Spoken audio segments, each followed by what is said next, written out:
గొప్ప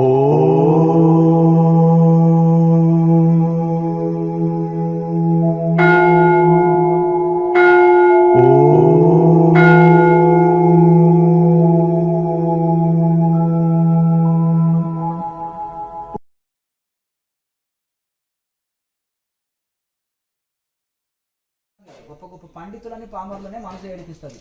ఎట్లా అక్కడ వీడ కూర్చుంటే పొలంపా, హిమాలయాల పొలంపా అంటది.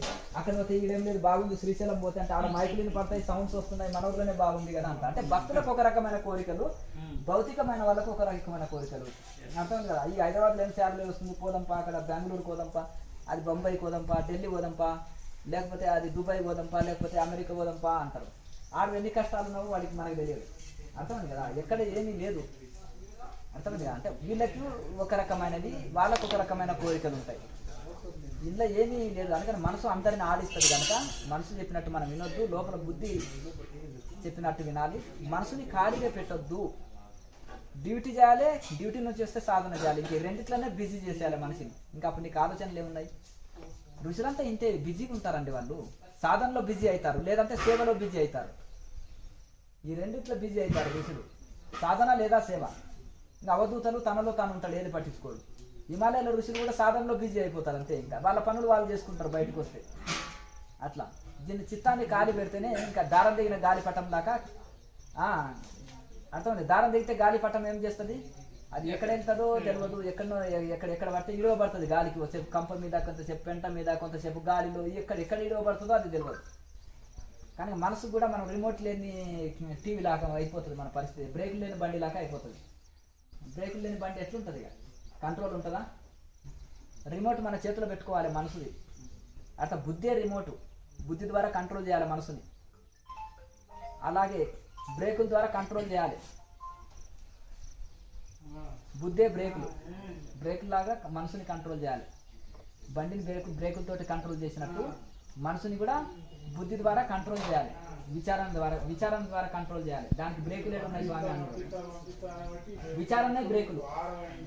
బుద్ధి ద్వారా విచారణ చేయడమే బ్రేకులు మన మనసు. లేకపోతే పనులు తీయండి అంటున్నారా? ఏమైనా పనులు ఇవ్వమని చెప్తున్నానా? లేకపోతే ప్రచారం చేయండి అంటున్నానా? మీ సాధన మీరు చేసుకొని తరించండి హాయిగా. నేను ఒకటే చెప్పిన, మీ డ్యూటీ మీరు చేసుకోండి. ఏదైనా సరే మీ వంతుకు వచ్చిన డ్యూటీ మీరు చేసే డ్యూటీ మీరు చేయండి, సాధన చేయండి. ఈ రెండిట్లో బిజీ అయిపోండి. చిత్తాన్ని ఖాళీ పెట్టకండి. అయిపోయి చిత్తం ఎప్పుడు ఖాళీ పెట్టొద్దు, మైండ్ని ఖాళీ పెట్టొద్దు. అప్పుడే ఇక మీకు ఏ ఆలోచనలు రావు, ఇతర ఆలోచనలు రావు. మైండ్ ఖాళీ పెడితే చెత్త ఆలోచనలు వచ్చి పడతాయి. అర్థమైంది కదా. ఇప్పుడు మీకు ఒక ఆలోచన ఏంటంటే, ఇప్పుడు ఉప్పు నీళ్ళతోటి నింపిన వాటర్ బాటిల్ గంగ దగ్గరికి పోయినావు, నీళ్లు ఉన్నాయి కదా అని వదిలేసినావు. ఈ ఉప్పు నీళ్ళు కింద తల్లి గంగ నీళ్లు నింపేయచ్చు, అంతే కదా. మనకేం ఉప్పు నీళ్ళు కావాలని ఇష్టపడతాం, ఇష్టం అయితే లేవు. అర్థమైంది కదా.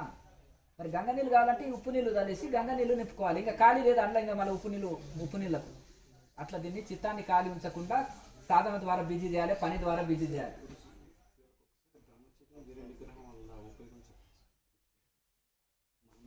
అంటే నిరంతరము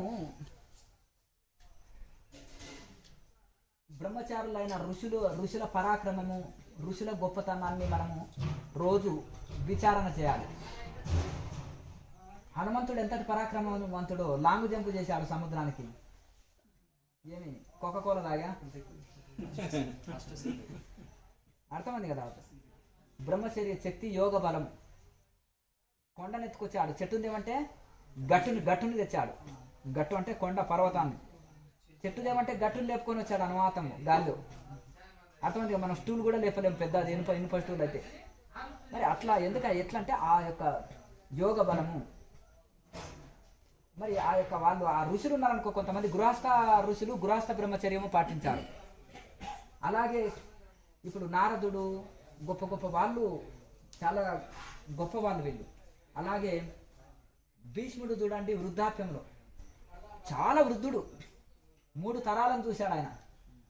ఆ వృద్ధాప్యంలో ఆయన చేతుల బాణం పట్టుకుంటే అర్జునుడు ఏం పని చేయలేడు, కర్ణుడు ఏం పని చేయలేడు, ద్రోణుడు ఏం పని చేయలేడు, అశ్వత్థామ ఏం పని చేయలేడు, ఇంకా మీరు కృపాచార్యుడు ఏం పని చేయలేడు.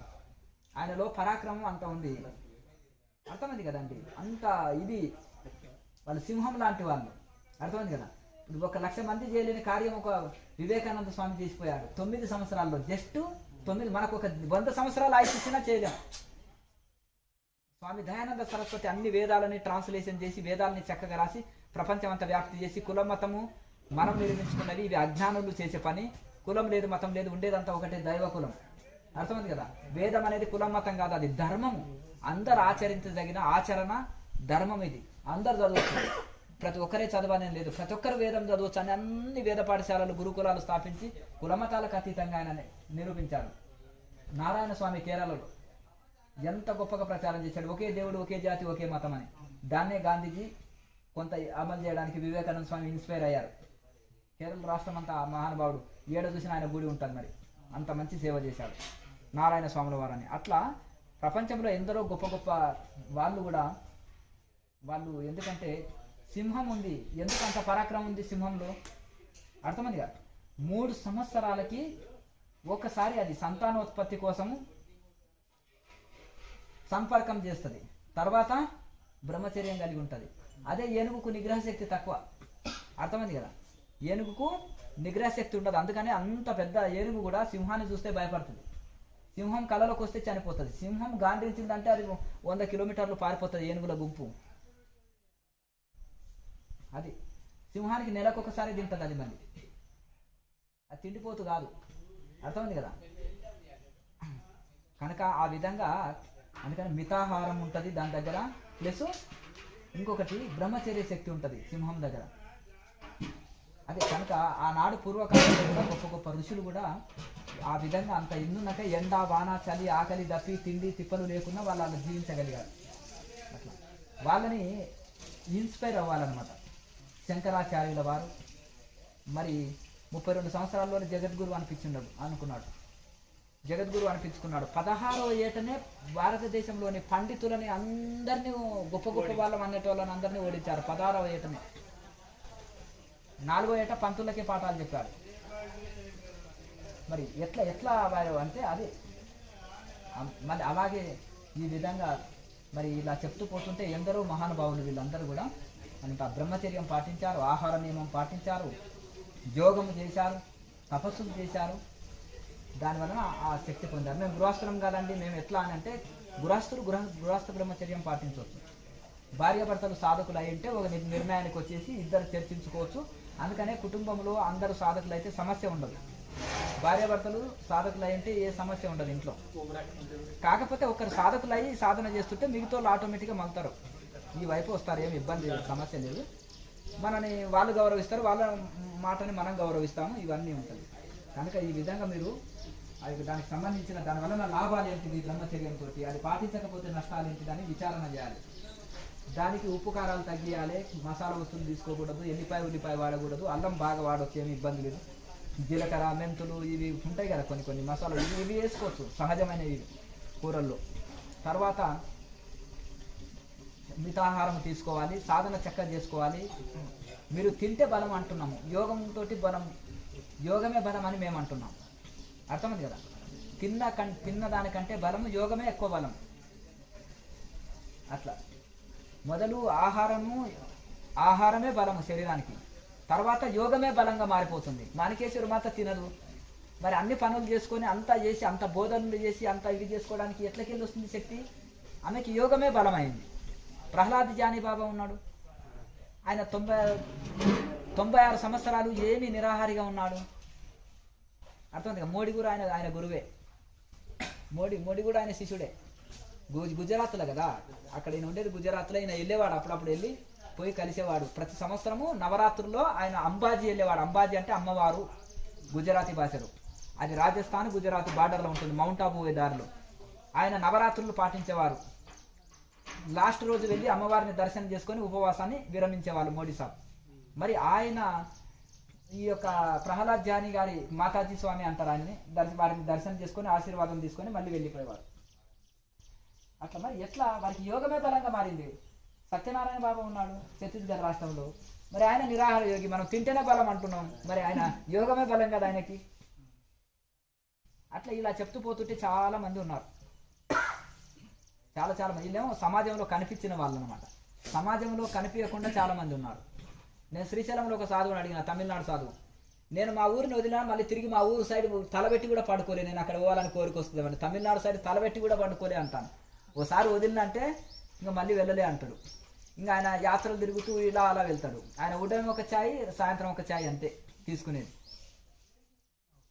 రోజు అని కాదు, మళ్ళీ ఎప్పుడన్నా అవకాశం దొరికితేనే అది. ఎందుకు రాలి, అది కూడా లేకుండా జీవించవచ్చు కదా అని ఒక మేధావి అంటుంటే, మరి అది కూడా లేకుండా నువ్వు బ్రతికి చూపెట్టు. అర్థమైంది కదా ఒకరిని అన్నప్పుడు. ఎందుకు తాగాలి అది కూడా అంటే, ఏమో తాగాలనిపించిందేమో నీకు, నీకు 1000 కోరికలు ఉంటాయి, ఋషికి ఒక కోరిక ఉండొద్దా? ఏమే అన్నీ అనడంలో మాత్రం ఎట్లా ఉంటుందంటే, చాలా ప్రతి దాంట్లో తప్పు వెతకనికే, ప్రతి దాంట్లో జరగడానికే చూస్తారు. వీళ్ళు కాదు, మీరు అనలే పాపం, మీరు బుద్ధిమంతులు. కానీ మిగతా వాళ్ళు కొంతమంది అంటుంటారు అంటే, ధాన్యాల్లో కూడా ప్రాణం ఉంటుంది కదా స్వామి అంటే, అది లేకుండా కూడా నువ్వు జీవించు. మరి పశువుల్ని కోసుకొని అంటే జంతువుల్ని కోసుకొని తినేది కంటే హాని కదా. కూరగాయ తెంపితే దానికి ఏమో అని రక్తం కారతలేదు కదా. అర్థమైంది కదా. ఇప్పుడు కూరగాయ, ఇప్పుడు వడ్లు ఉన్నాయి, అది వరి చేను పండిన తర్వాత ఆటోమేటిక్గా ఎండిపోతుంది కదా. అది గోధుమ చేను అయినంతగా ఎండిపోతుంది కదా, జొన్న చేను అయినాక ఎండిపోతుంది కదా. బెబ్బరి చేను, కందులు, పెసళ్ళు, మినుములు ఇవన్నీ చేను అయినాక ఒకటే పంట వచ్చేసి 6 నెలల్లో 4 నెలల లోపలే ఆ పంట మొత్తం ఇంకా ముసలిది అయిపోతుంది. అది చీమ ఉండి ఒక 2 నెలల లోపలనే అంటే దానికి పిల్లలు అవుతుంది, తాత అవుతుంది, చనిపోతుంది. దాని ఆయుష్ చూడండి. చీమ 2 నెలల లోపలనే అది అంటే అది పుట్టి పెరిగి పిల్లలు కానీ మళ్ళా ముసలై తాత కూడా అవుతుంది కదా. తాత అయి మళ్ళీ చనిపోతుంది. అంటే వాటి ఆయుష్ ప్రమాణము తక్కువ, మానవులది కొంచెం ఎక్కువ. మళ్ళీ ఇంకా వెళ్తే ఋషులది ఎక్కువ, ఇంకా అందులో దేవతలది ఎక్కువ. దేవత్వం, ఋషిత్వం నుంచి దేవత్వం పొందుతారు. కనుక ఆ విధంగా మనము ఇది అంటే మనం అన్నీ ఇది చేసేస్తాం. కానీ అది భగవంతుడు ఆహారాన్ని ఇచ్చారు. తోటి జీవి అంటేనే మళ్ళీ అది మనము ఇది కదా, అవి మనలాంటి జీవులే కదా. ఇక్కడ రక్తం వస్తలేదు, విలవిలలాడతలేదు, ఆ పంట అయిపోతుంది, అయిపోయాయి. అవి మనకు తినుట కోసం భగవంతుడు ఆహారం ఇచ్చాడు. అర్థమైంది కదా. ఇప్పుడు ఆ జంతువులు కూడా మళ్ళీ ఇప్పుడు మన పిల్లల్ని ఏమన్నా సింహము పార్కులో వెళ్ళినాము, మంచి పార్కులో వెళ్ళినాము, ఆ సింహము మన పిల్లవాడిని ఎత్తుకొని పోయింది అనుకో, దాన్ని షూట్ ఎందుకు చేస్తాము? తినని పాపం ఆకలైందేమో. ఆ పులి, చిరుత పులి ఎత్తుకొని పోయింది, తినని పాపం ఆకలైందేమో. మనం దాన్ని ఎందుకు షూట్ చేస్తున్నాం? వీడు మన పిల్లవాడు, వాడు మన పిల్లవాడు కదా. భగవంతుడికి అందరు బిడ్డలే కదా మరి మిగతా వాళ్ళు, అంతే కదా. కనుక ఆ విధంగా సాధ్యమైనంత వరకు శాకాహారం శ్రేష్టము. చాలా ఇది నిరాహారిగా కూడా ఉండే స్థితి యోగులకు వస్తుంది. యోగ బలం చేత ఉండగలుగుతారు. మొదలు ఆహార బలం మీద ఉంటాడు మనిషి, తర్వాత యోగ బలం మీదనే ఉండగలుగుతారు. యోగికి కొద్ది ఆహారమైనా సరిపోతుంది, 4 రోజులు తినకున్నా ఏం కాదు, సరిపోతుంది. అట్లా ఇంకా మన డౌట్లు ఉన్నాయా? ఏం లేవు కదా. కళ్ళు మూసుకొని చేసినామనుకో దీనితోటి ఏం హాని లేవు. అందులో మీకు కళ్ళల్లో నీళ్లు రావడము, దాని మీద లోడు పడడము కొంత ఇబ్బంది అవుతుంది. కొంతమంది కంటి సమస్యలు ఉన్నవాడికి కొంచెం గతంలో కొంతమంది కంటి చూపు తక్కువ ఉండి కంటి సమస్యలు ఉన్న వాళ్ళకి అది నడవదు. అర్థమైంది కదా. కళ్ళు మూసుకొని హాయిగా సుఖకరం కదా ఇది. దీనిలో ఏమైనా కష్టం ఉందా మనం చేసేది? లేదు కదా. కళ్ళు మూసుకొని హాయిగా సుఖంగా కళ్ళు తెరుచుకుంటే ఏమైనా డస్ట్ పడవచ్చు, సిటీల్లో ఏమైనా వచ్చి దోమలు వెళ్ళిపోవచ్చు అందులోకి, అవునా కదా. కంటి రెప్పలు కళ్ళకు రక్ష. హాయిగా మూసుకొని కళ్ళు మూసుకొని చేయండి. అర్థమైంది కదా. ప్రాణాయామం ఉంది కదా, ఇది ప్రాణాయామం ఉంది కదా. ఈ ప్రాణాయామం చేసిన తర్వాత ఇంకేది అక్కర ఉండదు.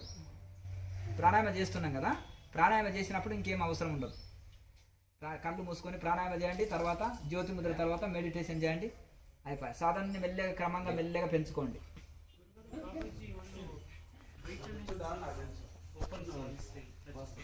బాబాజీ మీరు చూసారా? మరి చూసినట్టే మాట్లాడుతున్నారు. అది కూడా పెన్సిల్ స్కెచ్.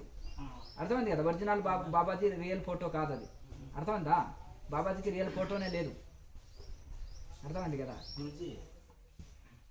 సాధన పెంచుకోవాలంటే ప్రాణాయామతో సహా మెడిటేషన్ పెంచుకోవాలా, లేకపోతే మెడిటేషన్ పెంచుకొని ప్రాణాయామం అంతే? ప్రాణాయామం తప్పకుండా ఎంత ఎక్కువ చేస్తే అంత బెనిఫిట్. తర్వాత ఎన్ని గంటలు ధ్యానం చేస్తే ఎన్ని గంటలు ధ్యానం చేసినా మీ ఓపికన్నంత వరకు చేయొచ్చు ధ్యానం.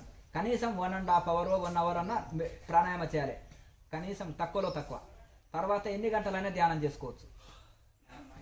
ధ్యానం ఎంత ఎక్కువ చేస్తే అంత మంచిది. ప్రాణాయామం చేసి ధ్యానం చేయాలనుకో దాంతో ఎక్కువ ప్రయోజనం ఉండదు. చాలామంది అన్ని ఆసనాలు వేస్తారు కానీ ధ్యానం చేయరు. దాంతో కొంచెం శరీరం స్వస్థత లభిస్తుంది అంతే తప్ప ఎక్కువ ఫలితం ఉండదు. అర్థమైంది. కనుక ప్రాణాయామం చేసిన తర్వాత వెంటనే ధ్యానం చేస్తే అనంత ఫలితం ఉంటుంది. ఇక సెలవా మరి.